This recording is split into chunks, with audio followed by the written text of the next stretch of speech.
భక్తులు చేసిన తప్పులు, దానికి వారు అనుభవించిన పర్యవసానాలు. మొదటి భక్తుడు ఎవరంటే అబ్రహాము. అబ్రహాము ఎంత గొప్ప భక్తుడంటే అన్యజనుల్లోంచి విశ్వాసం ద్వారా యేసుప్రభు దగ్గరికి వచ్చాడు. యేసుప్రభు దగ్గరికి వచ్చిన ఆయన, అంటే దేవుడి దగ్గరికి వచ్చిన ఆయన, దేవుని స్వరాన్ని విన్నాడు, దేవుని ఆశీర్వాదాన్ని పొందుకున్నాడు, దేవుడిచ్చేటటువంటి ఆ యొక్క గర్భఫలాన్ని, ఆ వాగ్దానం కూడా పొందుకున్నాడు. అయితే ఈలోపు తనని పాపంలో పడేసే ఒక సలహా ఇచ్చారు ఒకరు. ఎవరో కాదు, వాళ్ళ భార్యే. చూద్దామన్నమాట. ఆదికాండం 16వ అధ్యాయం 1-3 వచనాలు చదువుతాను. అబ్రహాము భార్య అయిన సారాయి అతనికి పిల్లలను కనలేదు. ఆమెకు హాగరు అను ఐగుప్తీయురాలైన దాసి ఉండెను. కాగా సారాయి, ఇదిగో నేను పిల్లలు కనకుండా యెహోవా చేసి ఉన్నాడు, నీవు దయచేసి నా దాసితో పొమ్ము, ఒకవేళ ఆమె వలన నాకు సంతానము కలగవచ్చునని అబ్రాముతో చెప్పాను. అబ్రాము సారాయి మాట వినెను. ఏమంటే జాగ్రత్త వింటున్నారా? అబ్రహాము, అతనికి భార్య ఉంది సారా, వాళ్ళిద్దరు వృద్ధులు. దేవుడు బిడ్డనిస్తానని చెప్పి వాగ్దానం చేశాడు. వాగ్దానం చేసినోడు ఎవరు? నమ్మదగినోడు. ఖచ్చితంగా ఆయన చెప్పాడంటే చేస్తాడు. కొంచెం ఆలస్యం అవ్వచ్చు మన అవిధేయత వల్ల తప్ప, లేదా ఆయన చిత్తమయ్యి ఆ టైం రాక లేట్ అవ్వచ్చు తప్ప, ఆయన అయితే మాత్రం ఖచ్చితంగా ఆయన వాగ్దానం చేశాడంటే నెరవేరుస్తాడు.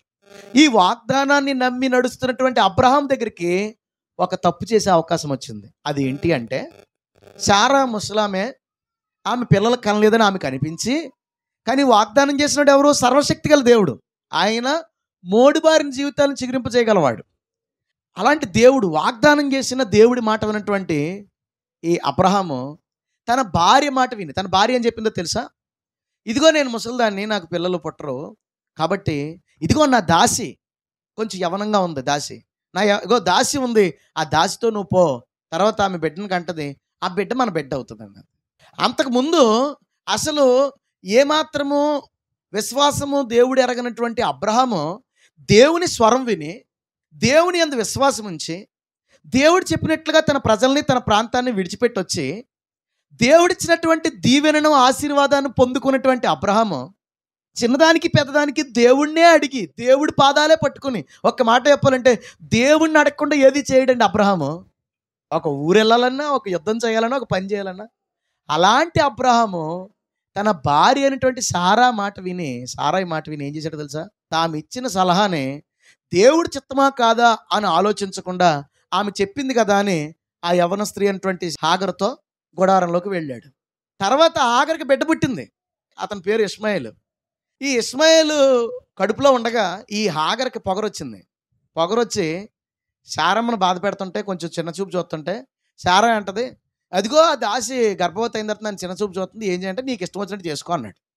ఎందుకంటే నువ్వు చెప్పావు కాబట్టే కదా నేను ఆమెతో పోయాను, నాదేముంది, నీకు ఇష్టం వచ్చినట్టు చేసుకో అంటే గెంటేస్తుంది, ఈమె వెళ్ళిపోద్ది. దారిలో దేవుడు దారిలో ఏమంటారు దాన్ని, తనకి ఒక దూత ప్రత్యక్షమై చెప్తాడు, నువ్వు వెనక్కి వెళ్ళు, నీ యజమానురాలకు నువ్వు లోబడు, నువ్వు అలా ఉండొద్దని చెప్తాడు. మనుషులందరినీ దేవుడు ప్రేమిస్తున్నాడు కదా. వెనక్కి వెళ్ళిపోద్ది, కొద్ది రోజులకి బిడ్డను కంటది. బిడ్డను కన్నా కొద్ది రోజులకి సారాయి కూడా గర్భవతి అవుతుంది. హల్లెలూయా. దేవుడు ఆమెకు బిడ్డనిస్తాడు. బిడ్డనిచ్చిన తర్వాత ఈ బిడ్డ కూడా ఎదుగుతుంటుండగా ఈ ముందు పుట్టినటువంటి దాసి కొడుకు ఈ చిన్న కొడుకుని హేళన చేస్తాడు. అది చూసిన ఈ సారాయి ఏమంటది తెలుసా అబ్రాహాముతో? నేను నీకేం అన్యాయం చేశాను? ఆ దాసి కొడుకు నా కొడుకుని ఇబ్బంది పెడుతున్నాడు అని బాధపడుతుంటే అంటది, దాసి కొడుకుని వెళ్ళగొట్టే అంటది. అప్పుడు అబ్రాహాము చేసిన పని చూడండి. 8వ వచనం, 21వ అధ్యాయము ఆదికాండం 8వ వచనం. ఆ పిల్లవాడు పెరిగి పాలు విడిచెను. ఇస్సాకు పాలు విడిచిన దినమందు అబ్రహాము గొప్ప విందు చేశాను. అప్పుడు అబ్రాహామునకు ఐగుప్తీయురాలైన హాగరు కనిన కుమారుడు పరిహసించుట సారా చూచి, ఈ దాసిని దీని కుమారుని వెళ్ళగొట్టుము, ఈ దాసి కుమారుడు నా కుమారుడని ఇస్సాకుతో వారసుడై ఉండడని అబ్రహాముతో అనెను. అతని కుమారుని బట్టి ఆ మాట అబ్రహామునకు మిక్కిలి దుఃఖము కలగజేసెను. ఏమండి, తర్వాత కొంతకాలానికి సారాకి పిల్లలు పుట్టారు కానీ మొదట అబ్రాహాముకి కొడుకు ఎవరు అయ్యి ఉన్నారు? హాగర్కి పుట్టిన ఎవరి కొడుకు? అబ్రాహాము కొడుకు. పోలికలు ఎవరై ఉంటాయి? అబ్రాహాము ఉంటాయి. ఆ కొడుకుని ఎంత బాగా పెంచుంటాడు, అంత అల్లారు ముద్దుగా పెంచుంటాడు. తర్వాత కదా గొడవలు వచ్చినాయి, ముందు బాగానే ఉన్నారు కదా. ఆ కొడుకుని అల్లారు ముద్దుగా పెంచుకున్నాడు. మొట్టమొదటి పుట్టిన కొడుకు మీద ఉండే ఆ గారం కానీ, ఆ మమకారం కానీ మామూలుగా ఉండదండి. అందుకే సాధారణంగా పెద్దోళ్ళు అయితే ప్రయోజకులు అయిపోతారు, లేదా పనికిమాలోళ్ళు అయిపోతారు. గారం వల్ల, ఇంకోటి ఏం కాదు. అయితే ఈ ఇష్మాయేలుని ఎంతో ప్రేమగా పెంచుకున్నాడు, ఎంతో అల్లరిముద్దుగా పెంచుకున్నాడు. ఇష్మాయేలుకి యుద్ధ నైపుణ్యం కూడా నేర్పించే వయసుకి వచ్చేసరికి, అంటే ఇంక కొంచెం ఒక 12, 14 ఏళ్ళు, టీనేజ్ 12 ఏళ్ళ వయసు వచ్చేసరికి శారమ్మకు కోపం వచ్చేసింది. ఆ ఆ దాని కొడుకు నా కొడుకుని అపహసించడం ఏంటి, దాసిని దాసి కొడుకుని ఎలగొట్టు. ఇప్పుడు దాసి కొడుకు ఎవరి దృష్టిలో? శారా దృష్టిలో. కానీ అబ్రాహాం దృష్టిలో ఎవరు? ఇంకో భార్య కొడుకు. పోనీ ఆ దాసి కూడా పక్కన పెట్టండి, ఈ కొడుకు ఎవరు? తన రక్తం. ఇప్పుడు ఎంత బాధ ఉంటుందండి అబ్రహాంకి ఎంత బాధ ఉంటుంది? అప్పుడు దేవుడిని అడుగుతాడు. చూడండి ఆ కిందన 11వ వచనం చదువుతాను. అతని కుమారుని బట్టి ఆ మాట అబ్రాహాముకు మిక్కిలి దుఃఖం కలగజేసను. ఎందుకు కలగజేయదు? ఫస్ట్ పుట్టిన కొడుకుని ఏమంటుంది శారమ్మ? ఎల్లగొట్టే, ఆ కొడుకు ఇక్కడ ఉండటానికి లేదు, అది ఉండొద్దు, దాని కొడుకు ఉండక్కర్లేదు అని చెప్పి గెంటేమంటే అబ్రాహాముకి చాలా బాధ వేసిందట. అయితే దేవుడు ఈ చిన్నవారిని బట్టి, నీ దాసిని బట్టి నీవు దుఃఖపడవద్దు, శారా నీతో చెప్పు ప్రతి విషయంలోనూ ఆమె మాట వినుము, ఇస్సాకు వలనైనదియే నీ సంతానం అనబడును. దేవుడేమన్నాడు? ఇంతకుముందు ఎవరి మాట విన్నావు? నీ భార్య మాటే విన్నావు. ఇప్పుడు కూడా ఎవరి మాట వినాలి? నీ భార్య మాట విను. ఇంతకుముందు నీ భార్య మాట విన్నావు, ఇప్పుడు నీ భార్య మాట విను. విని ఆ కొడుకుని ఆమెను వెళ్ళగొట్టే, కానీ నువ్వు భయపడొద్దు, వాళ్ళని నేను అభివృద్ధి చేస్తాను, వాళ్ళకి నేను తోడుగా ఉంటాను అన్నాడు. ఇదే అబ్రహాము. నేను అనేది ఇక్కడ భార్య, భర్త, అమ్మ, నాన్న అనేది కాదు మ్యాటర్. నీ దగ్గరికి ఒక సలహా వచ్చినప్పుడు అది దేవుడి చిత్తమైందా కాదా నువ్వు ఆలోచించుకోవాలి. కొన్నిసార్లు వీళ్ళు చాలా ప్రార్థనా పరులు కదా, వీళ్ళు ఏం చెప్పినా కరెక్టే చెప్తారు అనుకోకు. సేవకుడిగా నేను ఇచ్చిన సలహా అయినా, సేవకురాలుగా ఆమె ఇచ్చిన సలహా అయినా, లేదా నీ సొంత తోడబుట్టిన అక్కో, నీ సొంత తోడబుట్టిన అన్నావు, లేదా నీ భర్తో నీ భార్య ఇచ్చిన సలహా అయినా, అది నీ చేత పాపం చేయించేది కనుక అనుకో, నీవు అసలు తీసుకోకూడదు. ఏమంటే దేవుడు ఏమన్నాడు?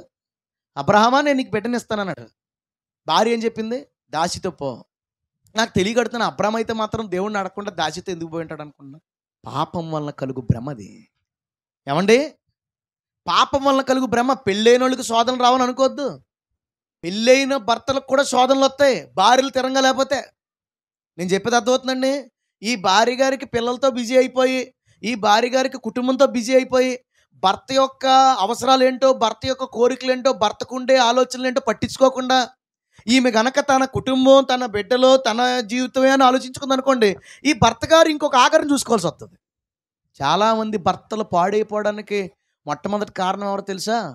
ఇప్పుడు ఊరి మీద బరి తిరిగేవాడు భార్య ఉన్నా తిరుగుతాడు, లేకపోయినా తిరుగుతాడు. కానీ అప్పటి వరకు మంచిగా ఉండే వ్యక్తి, చక్కగా ఉండే వ్యక్తి సడన్గా ఏంటి ఏదో తేడాగా ఉన్నాడట అనే మాట మన చెవిని పడిందంటే మొట్టమొదట అడగాల్సింది ఎవరన్నా తెలుసా? తన భార్యనే. ఈ మాట ఎందు నిమిత్తం దేవుడు నన్ను ప్రేరేపిస్తున్నాడు నాకు తెలియదు, కానీ భార్యలారా మీ భర్తలను చాలా జాగ్రత్తగా చూసుకోవాలి. మీరు కడుపుకి అన్నం పెట్టడం ఎంత ప్రాముఖ్యమైందో, వాళ్ళకు వస్తున్న ఆలోచనలు ఏంటో, వాళ్ళకు వస్తున్న శోధనలు ఏంటో, వాళ్ళకు పుడుతున్న కోరికలు ఏంటో తెలుసుకుని అవి నెరవేర్చవలసిన బాధ్యత ఒక భార్యకు ఉంది. పిల్లలు పుట్టగానే వీళ్ళకి ఆ ఉద్దేశం తగ్గిపోద్ది, కానీ పురుషుడికి అలా ఉండదు. పురుషుడు నిత్యము బయట అనేక రకాల శోధనలు ఎదుర్కొంటూ ఉంటాడు.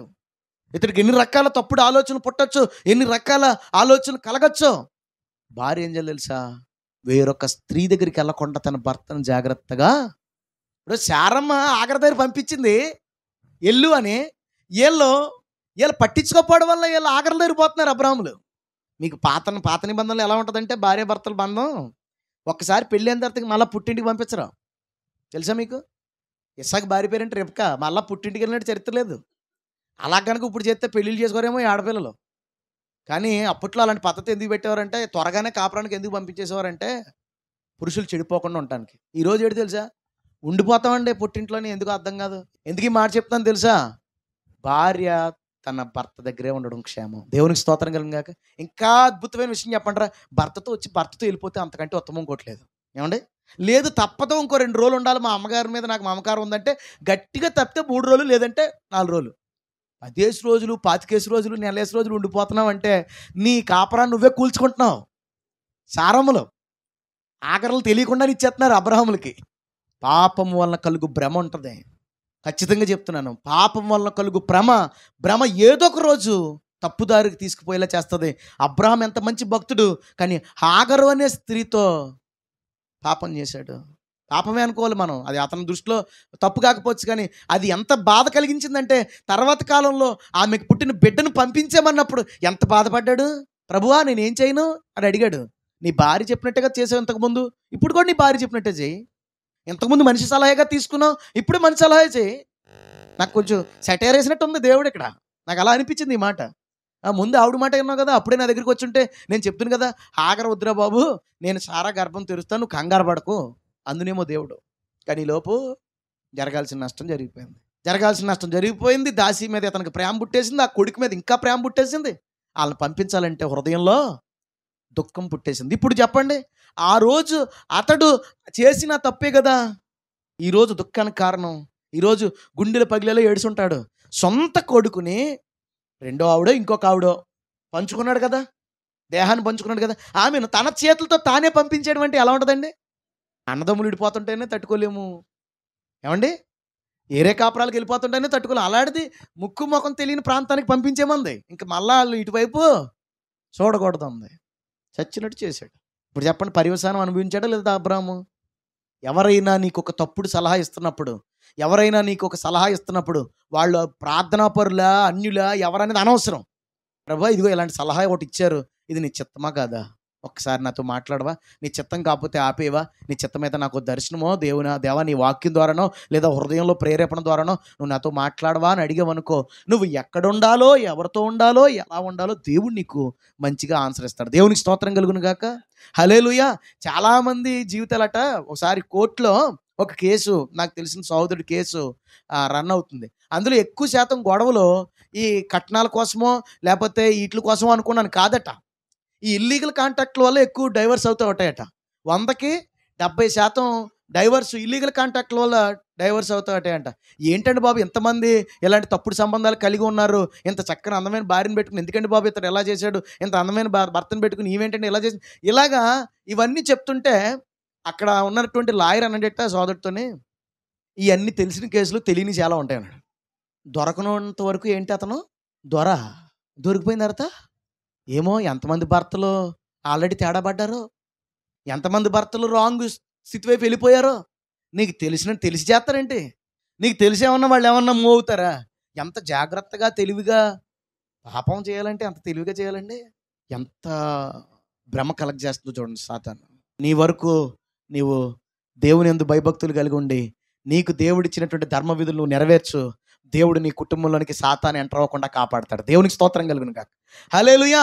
అలాగే ఎవరెవరో ఏ పనికిమాల సలహాలు ఇస్తారు, తప్పుడు సలహాలు ఇస్తారు, ఆ సలహాలను తీసుకోవద్దు.